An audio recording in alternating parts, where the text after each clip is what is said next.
وكم أكلت الأرض من عزيز جسد وأنيق لون، كان في الدنيا غذي ترف وربيب شرف، يتعلل بالسرور في ساعة حزنه. یہ زمین کتنے عزیز ترین بدن اور حسین ترین رنگ کھا گئی، جن کو دولت و راحت کی غذا مل رہی تھی اور جنہیں شرف کی آغوش میں پالا گیا تھا، جو حزن کے اوقات میں بھی مسرت کا سامان کر لیا کرتے تھے۔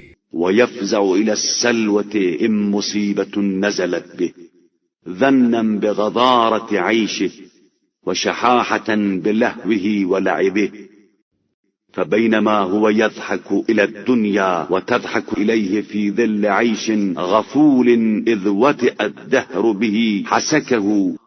اور اگر کوئی مصیبت آن پڑتی تھی تو اپنے عیش کی تازگیوں پر للچائے رہنے اور اپنے لہو و لعب پر فریفتہ ہونے کی بنا پر تسلی کا سامان فراہم کر لیا کرتے تھے۔ یہ ابھی غفلت میں ڈال دینے والے عیش کے زیر سایہ دنیا کو دیکھ کر مسکرا رہے تھے، اور دنیا انہیں دیکھ کر ہنس رہی تھی کہ اچانک زمانے نے انہیں کانٹوں کی طرح رون دیا۔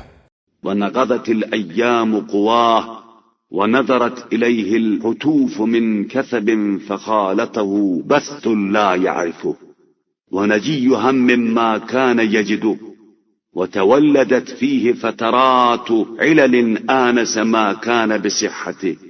اور روزگار نے ان کا سارا زور توڑ دیا، موت کی نظریں قریب سے ان پر پڑنے لگی اور انہیں ایسے رنج میں مبتلا کر دیا جس کا اندازہ بھی نہ تھا، اور ایسے قلق کا شکار ہو گئے جس کا کوئی سابقہ بھی نہ تھا۔ ابھی وہ صحت سے مانوس تھے کہ ان میں مرض کی کمزوریاں پیدا ہو گئیں۔